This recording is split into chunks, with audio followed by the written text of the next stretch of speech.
to come hang out here for a little bit. See if anybody wants to chat. I know. I appreciate that you're still here. I appreciate that you're still hanging out here. I understand that sometimes my messages are different than mainstream relationship advice and self-responsibility. But that's because all of my messages are rooted in wholeness. We are whole and complete on our own. And there is a way to live from that space, but it's completely different than what we've been taught. If you're interested at all in really unpacking all of the ways we've been programmed, I have I'm calling it my spirituality starter kit. So it's for people that have done all of the trauma healing, but are looking for something more. And it's like dipping your toes into spirituality, because spirituality really is just about returning to your wholeness. It's returning to your authentic self and stripping away all of the conditioning and finding who you are. And so I've got this little starter kit that I put together that will teach you more, open your eyes, lift the veil on all of the conditioning, and give you tools to start maybe looking at spirituality, understanding energy, understanding consciousness, understanding mindfulness, and all of those things, because that was the bridge. It's spirituality that helped me get to a place of detachment, Candy. So I would recommend just checking. You can just check it out. It's in the link in my bio. Like it's part of my offerings now, but it's just something to get your toes wet when it comes to this stuff. So do I help folks in the middle of divorcing toxic people? I do. Thank you so much for them. You're welcome. You're welcome. I'm trying to organize them right now because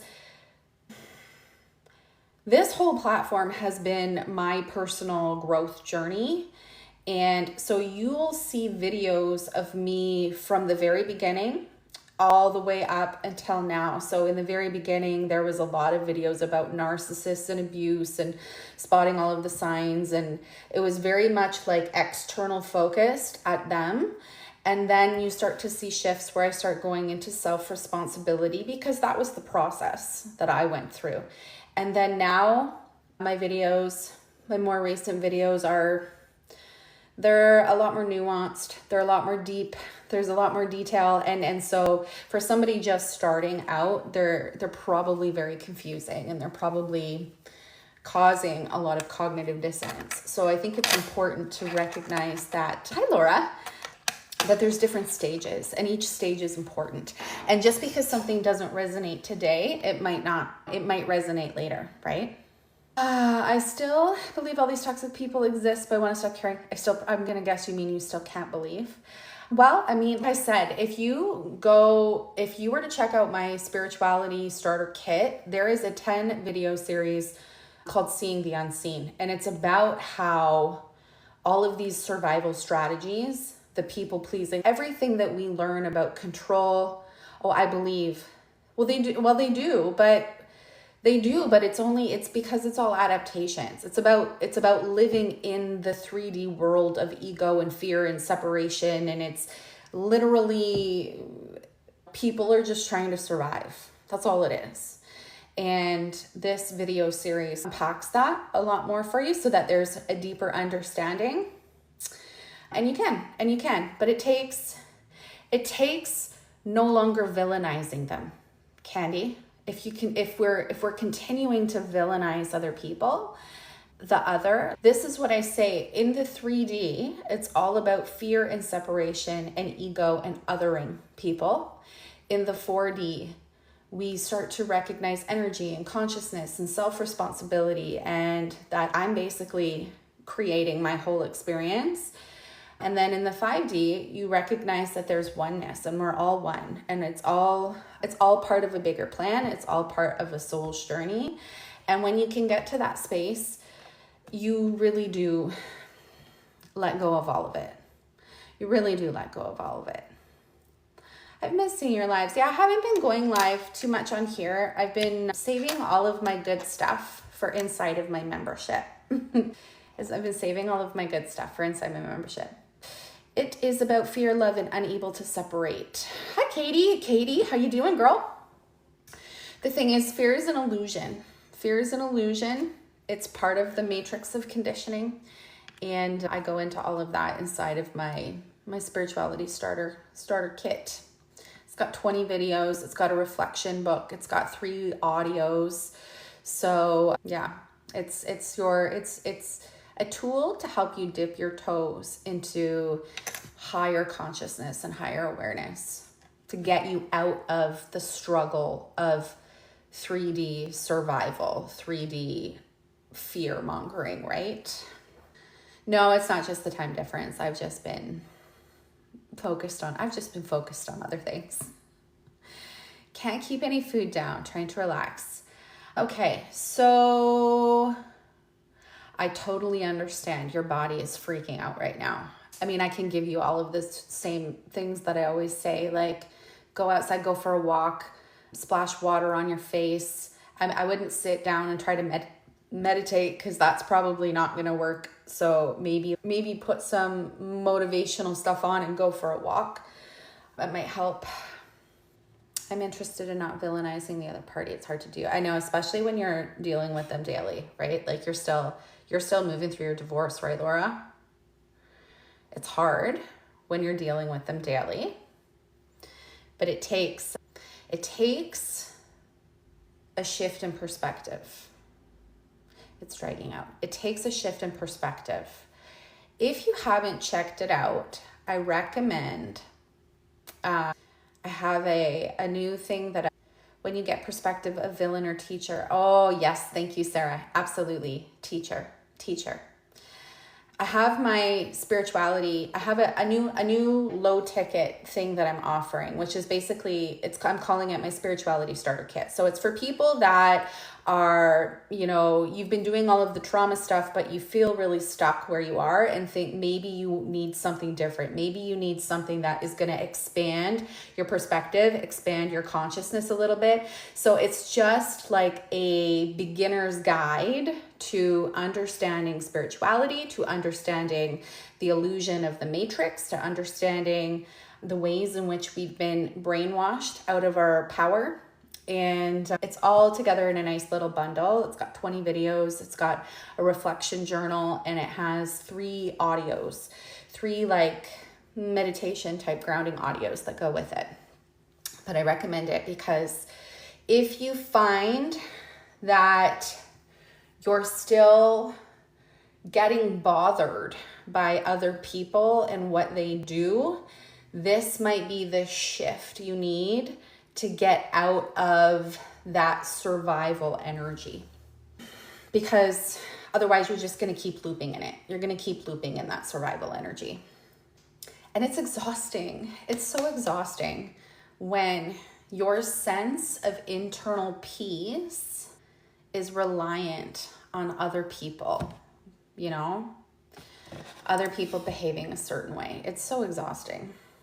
And I know because I've been there and I've moved my way out of it. And these are the things that I used to move my way out of it. So you have a choice. You can continue to do it, and that's fine if that's what you want to do, right? Or you can expand your perspective, take in new information. It means shifting some of your belief structures that you currently have in order to make space for new belief structures to come in. And like I said, I unpack all of this in my spirituality starter kit. When you are ready for a deeper understanding of how reality works, that is a really great getting started guide. The looping and the frustration is so exhausting. I don't want that mess to affect me anymore. I understand. You're welcome.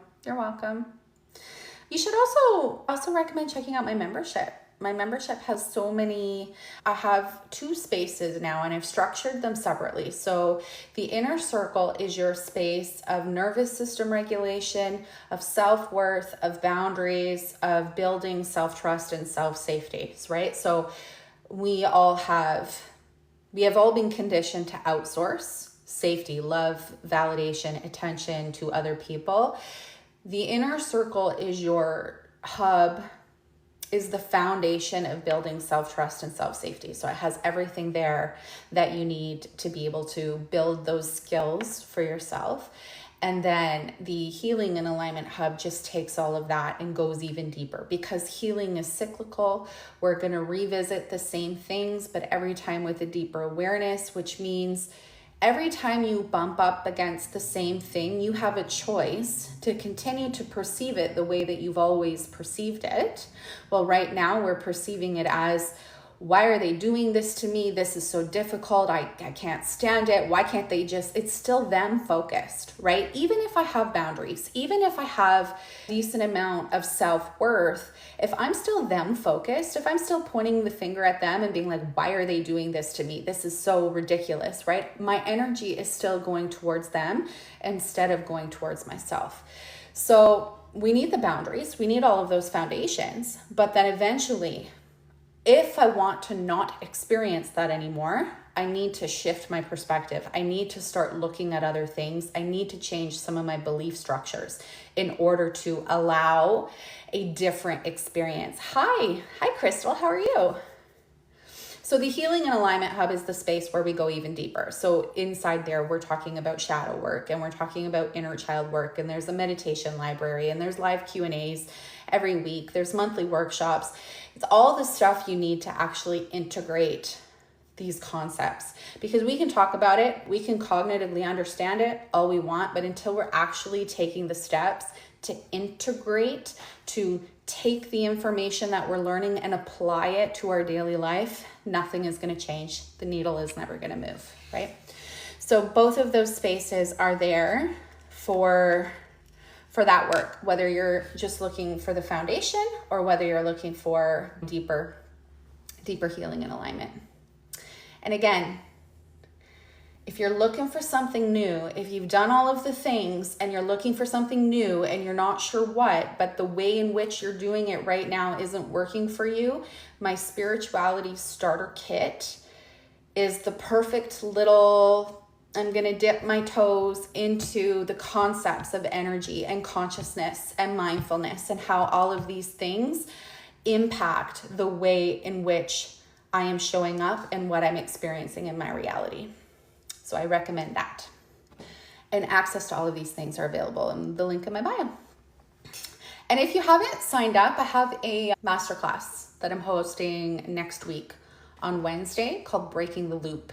And it's all about exactly what I'm talking about, looping, how we loop in the same patterns and how we shift out. What needs to happen in order for us to shift out of those loops, because you can stay in them forever. You can stay in them forever if you want. They didn't feel good to me. I didn't enjoy them. So I made a choice to do something different, to allow new information in, to perceive situations differently, to show up for myself differently. I made conscious choices to do different, to be different, to perceive different, so that I could have a different experience. And that's how reality works. That's how it all works. Nothing changes if nothing changes. If your perspective doesn't change, if your behavior doesn't change, if your thought process doesn't change, then your experience will never change. You're just going to repeat the same thing over and over. I like to call them, we live in one giant fractal. Like if you've ever looked at a fractal zoom where you zoom in and it doesn't matter how far you go in, it's the same pattern over and over and over again. We live in a giant fractal. So until you shift your perspective, you're going to experience the same thing. Once I recognize the loop, I have to do something different or I feel like I'm going crazy. Yes, you do. Well, I do. I do. And that's the thing, is once you recognize it, that right there is your opportunity to collapse it, right? When we say things like, I know that I'm a people pleaser, but I don't know how to stop. Recognizing it is the first step, right? You don't stop because you're not wanting to face the uncomfortable feelings of behaving differently. That is why we don't stop. It's But recognizing it is what makes you able to stop. That's the only thing you need. Once you recognize it, it's now a choice. I'm now choosing to engage in people-pleasing behaviors because the alternative feels bad for me. People-pleasing still at this point is serving me in some way, and so I'm going to continue to people-please and self-abandon because I perceive it as serving me. The moment you shift your perspective so it's no longer serving you is the moment you stop engaging in those behaviors. We do not do anything unless it benefits us in some way. So all of the self-abandonment patterns that we have, we engage in because they benefit me in some way. There is some payoff, otherwise I wouldn't do it. And the answer to that usually lies somewhere in our subconscious. Our subconscious is driving it, right? When you get to a higher level, can you walk away without all of the pain of it? There will still be pain. It will still hurt, but you're so grounded in yourself and what you need that, like, we're human. We're human. We have emotions. I have attachment issue. I still have attachment issues. I just don't let my attachment make my decisions. I don't let my attachment patterns drive my behavior.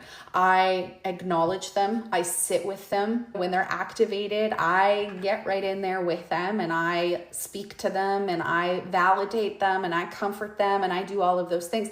It's about learning to expand your nervous system to hold discomfort. Right now, we live in a society where we don't want to experience any kind of discomfort. Discomfort is bad. No.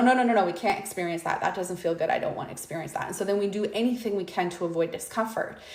I believe the real growth and evolution work comes from learning how to sit with the discomfort. But I'm using my soul's perspective to make my decisions instead of my wounded inner child. My wounded inner child has been making all my decisions, and now I'm going to let my soul and knowing what's best for me make those decisions. So there might still be, there's probably going to still be some pain. There's probably still going to be some hurt, but it's not going to be like, it's not going to feel like you're dying. Like it feels like, I remember in my 20s, all of my attachment stuff, like I felt like I was going to die. My nervous system was just freaking out so much that I thought I was going to literally have a heart attack and die. And so it's not to that extreme. It felt like that too. It's not to that extreme anymore, but it still gets activated. I just got activated a couple weeks ago and I spent the whole weekend like soothing myself,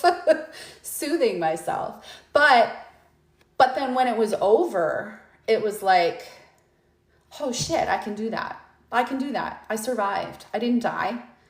I'm stronger. I feel stronger. I feel like I'm honoring myself instead of caving into all of the old patterns, right? Yes, Katie, that's such a beautiful perspective. Absolutely. What you're sitting in right now is healing. It really is healing. That's amazing. It feels bad going or staying, but triggering different pain. Yeah. It is. But I mean, it all comes down to just conditioning. The pain only exists because of our conditioning. We don't come into this world having pain. We don't come into this world with attachment issues and fear and self-doubt and criticism. We don't come in with any of those things. Those things become imposed on us. We inherit them. We borrow them from other people, and then we believe that they're ours. And so all of the pain that we experience as we're going through that process, it's detoxing from the beliefs that weren't actually ours. So as Katie said, as much as this is hurting, I'm healing at the same time. And that perspective is so fucking powerful because it's like, I know that this is painful and it's triggering all of my stuff, but I also know that this is in my best interest, that this is healing me, because we don't heal the wounds until we allow ourselves to fully feel them, which is exactly what Katie is doing right now. Girl, you're so strong. You've got this. You've got this. I have so much faith in you. I guess my question to you, Kimberly, is why do you want to make it your problem? We don't heal until we feel. You have a choice to make it your problem or to not make it your problem. I live like, I don't worry about anything. I live like the Lion King. Like, I live by Hakuna Matata. Like, I don't fucking worry about anything. I know that I am divinely supported. I know that everything always comes to me. I know that I always figure it out. I know everything I experience, I am meant to experience. There's a reason for me to experience it. So I literally worry about nothing. So when something comes into my experience, I have a choice. I can sit there and I can worry about it and I can stress about it and I can get myself activated and I can flare up my nervous system. Or I can say, well, if it's important, I'll figure out why, or I'll find out why later. Like, there's no point in me worrying about something until it's actually right in front of me and I need to do something about it. Just wondering if it's a red flag because he's being nice to me. Why does it matter? Why does it matter to you? And I'm not saying this, and I'm saying this as self-reflection. So you can figure out for you why it matters so much. It's your nervous system is scanning. Your nervous system is doing your ego is doing what your ego does, which is scan for threats. And now he's behaving differently and you're red flag, threat, something we need to worry. We're not safe. You have a choice of whether you listen to that or not. You have a choice of whether you engage in that. Just because your ego does that, it doesn't mean that we have to feed it, right? I think some hold on to the problems because if they get over it, I think some people hold on to the problems because it becomes a part of the identity, right? If I have made being a victim part of my identity, I cling to the story, I cling to the experience, I cling to all of those things because that's a part of my identity. If I let that go, then who am I, right? And I found this too in my own growth. I found this even as I'm on this platform sharing my experience. I have an identity here. I'm here and I'm teaching and I'm healing and I'm showing and I'm moving through all these things and I'm sharing my experiences and I have like an identity that I show up here. But it's not all of who I am, right? And so part of me is feeling really drawn to, I don't want to eliminate all of it, but I want to show more of myself, right? I think we can get stuck in a certain, even healing, becoming an identity. I'm in my healing era, and we can be in that identity for as long as until we decide to let it go. Eventually, we need to stop healing and we need to just make choices and expand, right? We can stay stuck in that healing identity for a long time. What do you think about trauma bonding? Is it real? It's two people with attachment issues clinging together. Is it real? It's two people operating from wounds, from unprocessed, most likely unconscious wounds. Now, psychology has put a name to it. They call it trauma bonding, right? So psychology has decided that is trauma bonding. So in the realm of this space, sure, it's real. It's attachment. It's two people operating from their attachment trauma. That's what it is.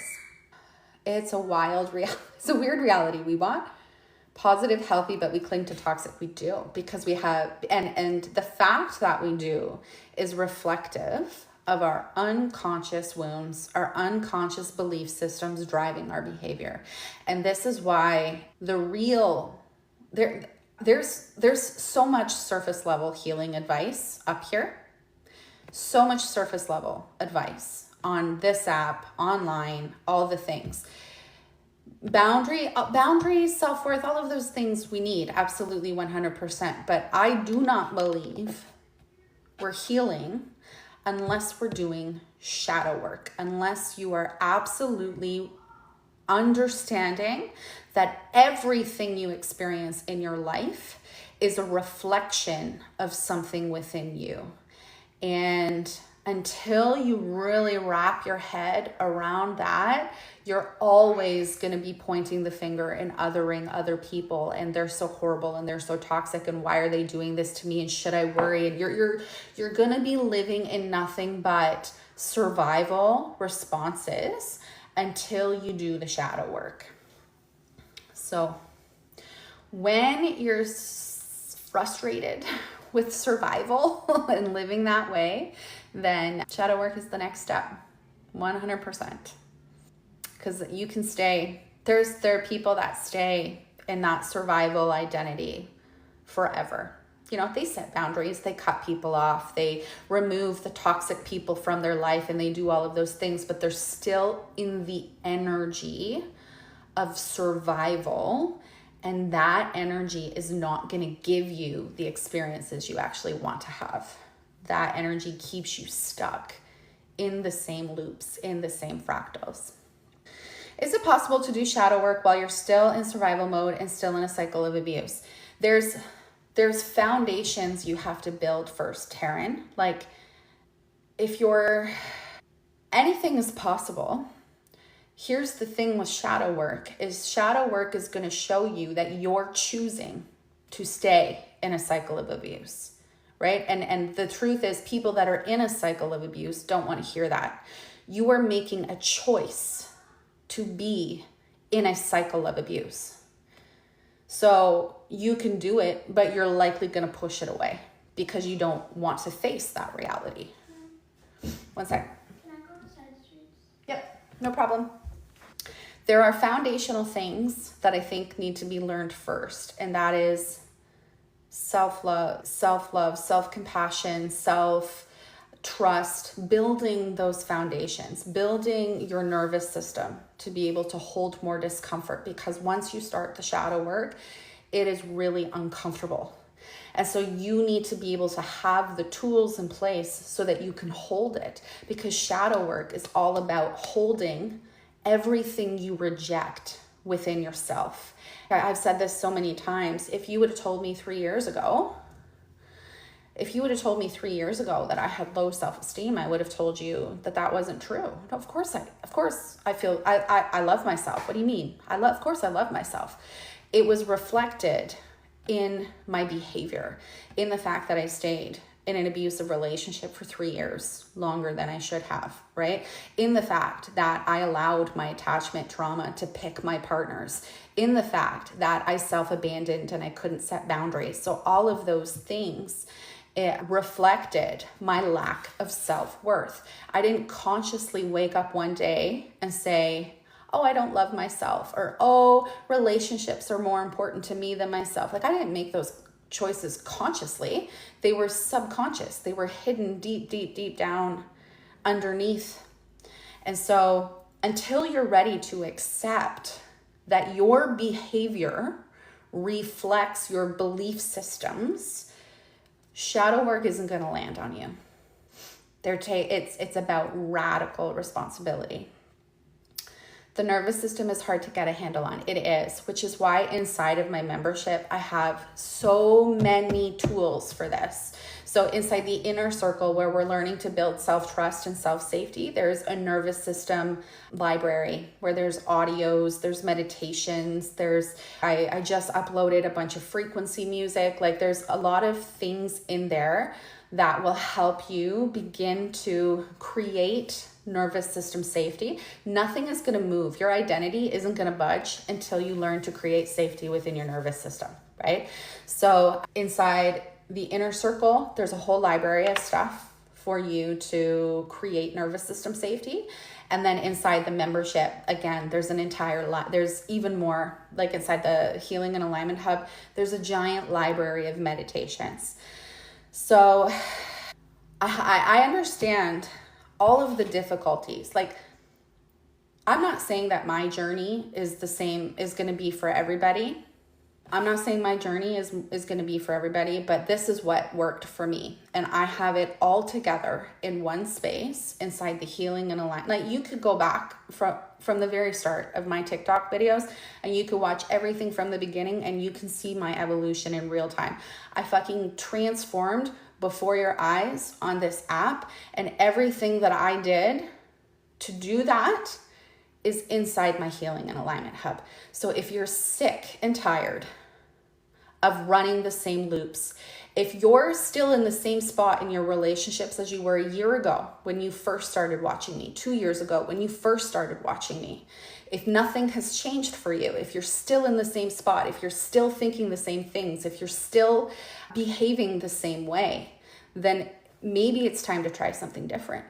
I didn't realize I had that belief. It wasn't something that I consciously chose. But relationships were more important than myself. I had them on a fucking pedestal. And anybody who stays in a toxic relationship subconsciously believes that relationships are more important. They have a deep fear of abandonment or rejection or something like that. And even if it's not theirs, it could be inherited. Like, we have inherited trauma from our parents, our grandparents. The beliefs just get passed down to us in such subtle ways that we don't even recognize it. My mom told me that I could be and do whatever I wanted. She told me not to center men and to center myself, but she role modeled putting the man first. She role modeled placating my dad. She role modeled being a stay-at-home mom and not having a say. And when my dad, when she would try to assert herself and my dad shut her down. And I'm not saying my dad was bad. My dad was a beautiful man, but he still subscribed to a lot of, patriarchal belief structures, and he was insecure and he needed to be the man of the house and he wanted to feel like he was taking care of his family. And none of that was coming from a malicious place. All of that was coming from, I want to be better than my experience. Like, I want to do something different for my family, but it had the same effect. So even though my mom was telling me all of the things that I should be, she wasn't role modeling it. And I learned on what she did, not what she told me, right? I think I care more about being with, yes. So because we are socially groomed to believe that our value is tied to relationships, right? So when our value is tied to this is what I mean when I say your value is tied to relationships. You care more about being with someone than being single. It's when you feel shame for being single. It's when you tolerate bad behavior because you don't want to be alone.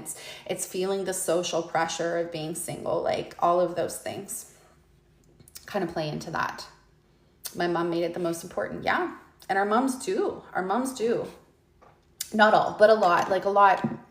My mom is almost 70. She's like, 68, almost 70. So that generation was still very much like, get married. And my mom told me to go to college, but my mom also, like I said, she didn't go to college. She stayed home. She raised the kids.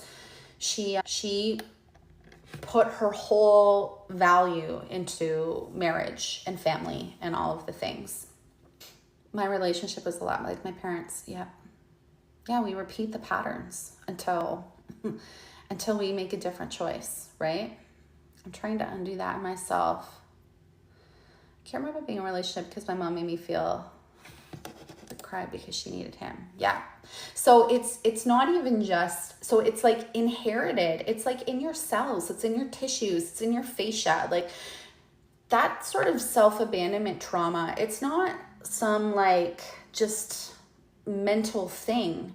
It lives in your energy. It lives in your fascia. It lives in your body. And so this is why mindset work isn't enough to heal this trauma. And this is why we stay stuck for so long, because if we if you can't acknowledge that some of the beliefs you have, one, are subconscious, and two, are inherited, they might not even be. I heard somebody say once, not everybody has attachment wounds. Bullshit. Everybody does. Because even if I don't, my grandmother, my mother, women, like collectively, we have this collective energy that is present within us, right? And so there might be things that I have fears of that logically don't make sense for me to have fears of, but it could be that my grandmother had that fear and she never reconciled it. And so then it got passed down to me, right? This exists because it lives in our energy, it lives in our body, it lives in our cells, right? There is a thought of being abandoned as a child, but some people were actually abandoned. Well, and I think, but Candy, abandonment is not just physical abandonment. Like we can be emotionally abandoned and our nervous system clocks it the exact same way. So we can't sit here and judge other people for their trauma or for their nervous system and how they're responding. I don't need to be physically abandoned for my nervous system to feel like I'm being abandoned, right? It's the exact same imprint on the nervous system, whether it's actual physical or whether it's emotional, right? Taryn, I feel like that is like a pointing of the finger, right? Is there a shift? Is there a shift in women? Yes, I feel like women are absolutely coming in and deciding, I don't want this anymore. I don't want patriarchy. I don't want marriage. I don't want traditional relationships. I don't want this, right? Women are doing that. But I think we need to acknowledge that both men and women suffer from patriarchy. It shows up in different ways. And instead of like I don't know what other word to say, but like bitching about the problems, the way that we fix this is by collectively healing. So I heal me, you heal you, they heal them, and by everybody healing, then all of this goes away. Like I can't make anybody else, but what I can do is I can show what it looks like. I can show you what it looks like to be free from all of these attachments, to be free from, I think some men are, Taryn, and that's beautiful. I think there are a lot of men, there are a lot of really good men out there. There are. Here's a harsh reality. If you're stuck in your loops, in your trauma, in your whatever, if you're not healing them, the good men, the healthy men are not going to be interested in you, right? Just like I wouldn't entertain somebody who hasn't done the depth of work that I've done, because I'm not here to fix anybody. I'm not here to change anybody. Like I am just here because I'm whole, because I don't need a relationship, because I meet my needs. I meet my needs for love. I meet my needs for happiness. I meet my needs for connection. I meet those needs. I do not need another person for any of those things. I might want another person, but that is not the same as needing another person, right? So when I have found the wholeness within me, I stop chasing from other people. I stop chasing it from other people. Any tips on dealing with a 77-year-old narcissistic mom who is volatile, angered, and constantly no contact, impossible?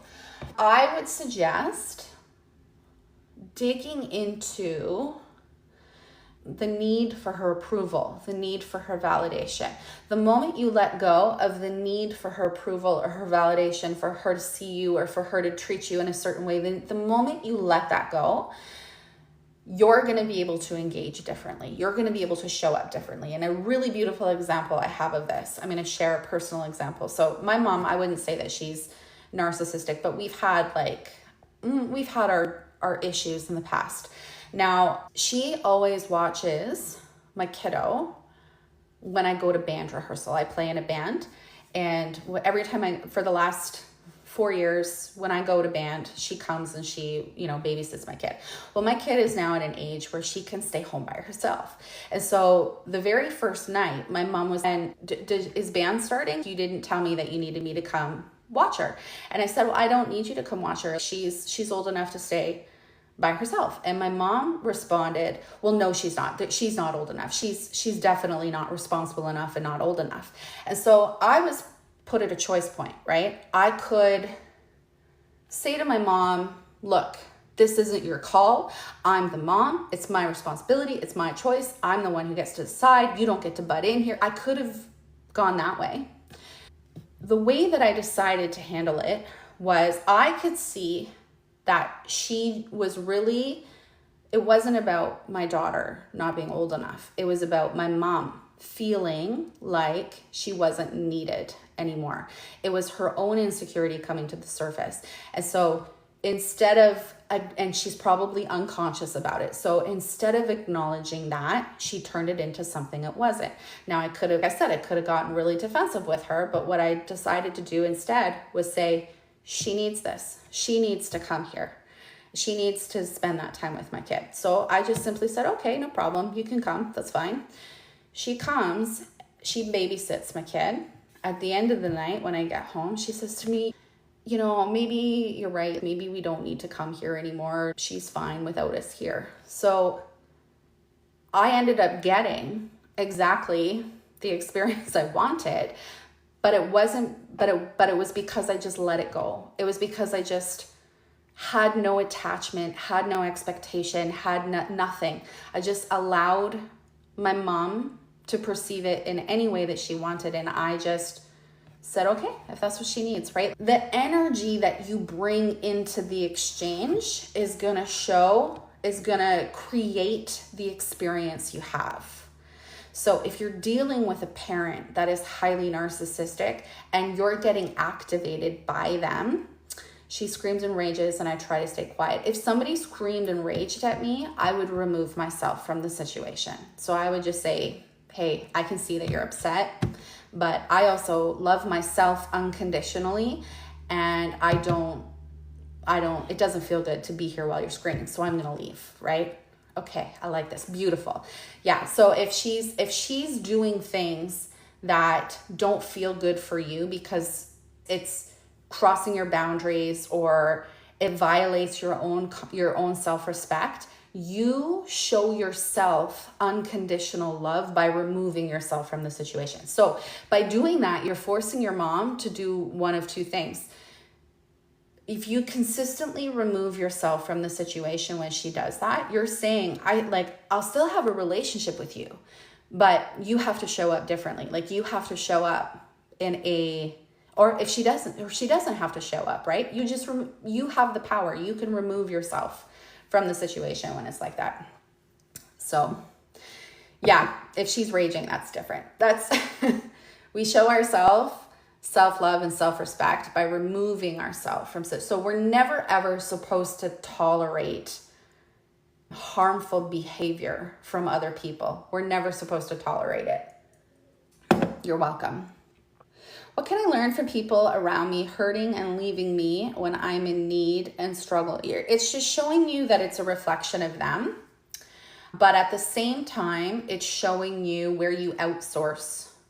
You're outsourcing your sense of safety, your sense of stability, your sense of security to other people. It's showing you that you need to start being your own source. And if you need tools on that, this is exactly what my inner circle membership is all about. Hi from Japan. Hi, Opie. How are you? People who leave are showing you that they don't have the capacity, and that's okay.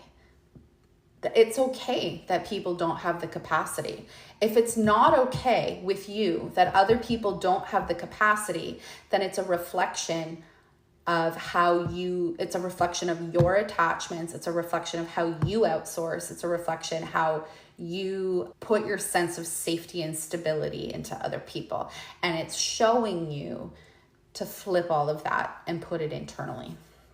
So if somebody doesn't have the capacity to meet me, I don't get upset about it. There was a time that I did. There was a time where I got really upset about it. And what that showed me was that I had an attachment to them being a certain way in order for me to feel good, which is outsourcing, which is entitlement to emotional labor, right? So this is how our people pleasing, how even as people pleasers, we can have entitlements as well. We can feel entitled to people being a certain way. So when you shift it and you learn to become your own source, that sense of entitlement just falls away. Because I know how to meet myself. I know how to show up for myself. I'm not dependent on other people. And this isn't hyper independence. This is creating self-safety. This is such a perfect time for this refresh. Yes, it is. Yes, it is. Feeling the feelings is very necessary. Hi, Amelia. How can I learn to feel my feelings? How do I even break that down? You have to give them space. It's about giving them, it's about giving them space. It's about, it needs to be okay that they're there. It needs to be okay that they're there. If there is any, so you've sat and you've tried to feel your feelings. Well, maybe it didn't need to come out at that time. It's not like feelings you can just like turn them on at they get triggered. They're triggers. They're information. They're information guiding you to something within you that you need to look at, right? So when you get a trigger, that is the moment. That is the moment where all of the information is coming in. And that's where you get to be like, okay, there's something here. There's something here that's asking for my attention, right? And so if you don't have the capacity in that moment to sit and deal with it, what I like to do is I make negotiations with myself and I say, okay, I can't right now because I'm working, because I'm doing this, because I'm doing that, right? But tonight, I promise I will get there and I will create some space. So it might just take practice because you haven't done it for a while. So Katie said a first good step is naming the statement. Absolutely. The second is just what I like to do is just journal freely. Like I just journal it all out and with no judgment, just getting it all out on a piece of paper. So I like to imagine everything is energy. Emotions are energy, energy, emotion. So I imagine that I'm transferring that emotion onto the piece of paper and then I can choose to do something with that piece of paper. I don't know many names. I have a feeling wheel inside the free space of my hub. If you need a feeling wheel, it's got so many feelings in there. There's so many feelings in there. If you need a feeling wheel, if you struggle with naming your feelings inside the free space of my membership, there's a feeling wheel. There's information on cognitive distortions. There's information. There's basic nervous system tools. There's a lot of really great stuff inside of there. How do I learn these things? Because I made a choice. I was sick and tired of running loops, of doing the same thing over and over again. So I made a choice to hack healing. I made a choice to hack healing. And I feel like I've done it. If you want to learn everything I know, you can go back to the very start of this TikTok page and go through the whole thing, 2.5 years, all in one space. Or you can join any one of my containers and I can help move you through it, because I think a lot of the times we need somebody else. We need somebody else to show a mirror to our unconscious patterns. And I had somebody help me the last year, move me through things. And my growth in the last year has been exponential. You go back and watch my TikTok videos from a year ago to now, the growth is just absolutely insane. So I do think it is necessary to have somebody who can see your unconscious patterns. And that is, I think, my beautiful gift is that I'm able to see people's patterns. I'm able to see it through the language they use, through the perspectives they have. I can see what is driving a lot of their behavior. Lovely to chat. Yeah, it's good to see you, Laura. Good to see you. I saw you got I'm assuming you got the kit, right? Yeah, you got the kit. I'm excited for you. I'm excited for you. It might be the thing. It's going to be the thing to help move you to the next space, to the next layer.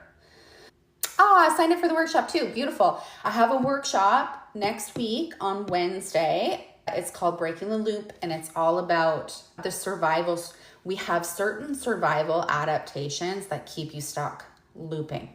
And the moment you can see those, The moment you understand what they are, you can see those. Now you can make a different choice, right? Everything is about choices. When you're running from subconscious programs, it's subconscious. You're not consciously understanding what you're doing. You're just moving from survival. But the moment we bring those subconscious things to your forefront, to your consciousness, now we can start making different decisions. Is it going to be hard? Yes. Is it going to be uncomfortable? Yes. But this is where change happens. You can't get a new identity by living in your old identity. We have to move as though we are already the new identity, which means if I am historically a people pleaser, I now have to stop, because I can't be a people pleaser and work towards not being a people pleaser at the same time. They can't coexist. You're never going to move out of that, right? So I think I need your vision. I book a call. Book a call. I see it very clearly. And I mean, I'll say whatever I see. I'll say what I see. It's always up to you whether or not you want to hear it, whether or not you accept it, right? So it's totally up to you. But I will always share what I see driving a lot of the things. It's because of, and that's a thing too. And this is why I am in Canada. This is why I see so many people staying stuck in the victim mentality, is because they identify as a victim. The moment you drop, and that identity as a victim serves you in a lot of ways. It allows you to excuse your behavior. It allows you to say, this is why I'm where I am. It serves you in a lot of ways. And so if you want to move out of that energy, being a victim carries energy with it. If you don't want that energy in your field, if it doesn't feel good, then we have to let go of the identity that I am a victim. It's energy work, which is much different than just your mindset work or whatever. Energy work. Your trauma lives in your energy field. And until we do the work to shift your energy, you're going to stay in the same identity. You're going to stay in the same loops and the same patterns. Beautiful, John. That's beautiful. Shadow work is never ending. It is something you do for the rest of your life. Every single time you get triggered. Every single time you see a block. You see a pattern. Shadow work is never ending. So this is why they say healing is a nonstop journey. I would say eventually healing ends. You eventually get out of survival mode and you start living from a space of wholeness and thriving and authenticity. But there's still going to be little shadows that creep up, little conditionings that you're not aware of. You eventually get over the big things, but then you see little residue. It's like residue. I call them echoes. I call them echoes a lot, but there's residue of old conditioning sprinkled in your field somewhere, right? Yeah. And it's exciting when you see it. Eventually it gets to a spot where when you get triggered, you actually get excited. I play tenor saxophone. I play guitar. Here's my guitar. Somebody's trying to convince me to post a video of me singing on here. I'm thinking about posting a video of singing on here, but we'll see. But I play tenor saxophone in a concert band, in a jazz band. Yeah, I am self-taught. I have my degree in music. So I did my undergraduate degree in vocal music, vocal performance. So I play piano, I play guitar, I play the tenor saxophone. Can you play for us? I'm working up the nerve to record a video. Working up the nerve to do it. I always got so nervous when it came to competing, when it came to being judged. When I was in theater school and we would have to do our juries, my nervousness.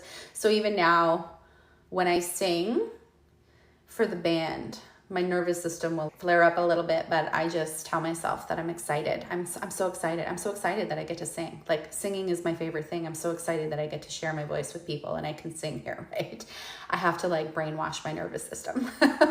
I can do hard things. Yes. When I was in high school, I got a solo in the school show, and it was the opening number. And I remember on the opening night, I stepped out on stage to sing Be My Baby from Dirty Dancing. That was the song I was supposed to sing. And I opened my mouth and nothing came out. And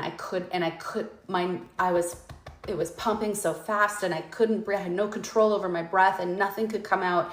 And it was the most humiliating experience ever.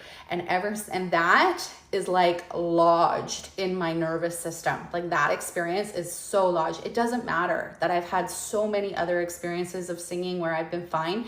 Whenever I'm about to sing, I get that sense of panic. And I have to do a lot of work to calm my nervous system down. Like, that experience is so lodged in there. They put a spotlight on me and I froze on stage. Isn't it horrible at the time? At the time, it's so horrible. You just feel, and the whole school is there and the auditorium is full and it's just felt like a turtle. I felt like a turtle wanting to run off the stage. It was horrible. It was an experience that has stuck with me. Like, I was when I was 13, 14, I'm 44. It's been 30 years and that experience is still with me. And this is how deep trauma can be, right? Okay. I think I'm going to log out. Don't forget my workshop. I have trauma from piano lessons with my grandpa. Don't forget about my workshop next week, Breaking the Loop. We're going to be going through there are certain survival strategies that our ego keeps us looped in. And so I'm going to break all of those down and show you how to move out of those patterns because they're keeping you stuck. They're keeping you stuck in that spot. So that's next week. If you can't make it, the replay will be available, I think, for a week. I'll leave it up so that it's available for a week, but you have to register. So just go to the link, register in my link tree. If you're looking for something new because you've done all of the nervous system and you've done all of the trauma and you've done all of the things, but something is still not quite landing, you're ready and you feel like you're ready to expand your consciousness, meaning we're looking outside of 3D reality and we're looking for something new to help integrate these things in a different way.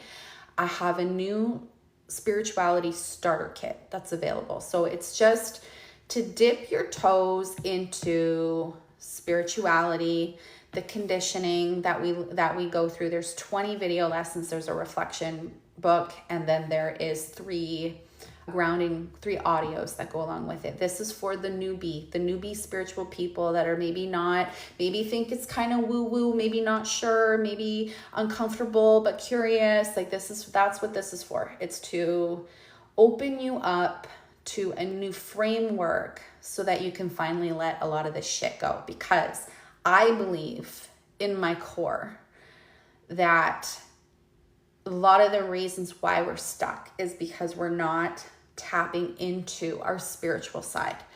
Our soul is a part of our being. It's a part of who we are. And if we're not tapping into that, if we're trying to fix everything from a tangible, three-dimensional space, something is going to be missing. And for me, it was spirituality was missing. That was the missing piece in my healing. And so that's why I am a spiritual life coach, a spiritual life and trauma coach. So yeah, my starter kit is for the people that are curious, but not ready to dive all the way in. So it's in the link in my bio. You can check it out there if you're interested, and you know how to get a hold of me. I appreciate everybody being here. Thank you so much. And I will see you guys soon. Bye.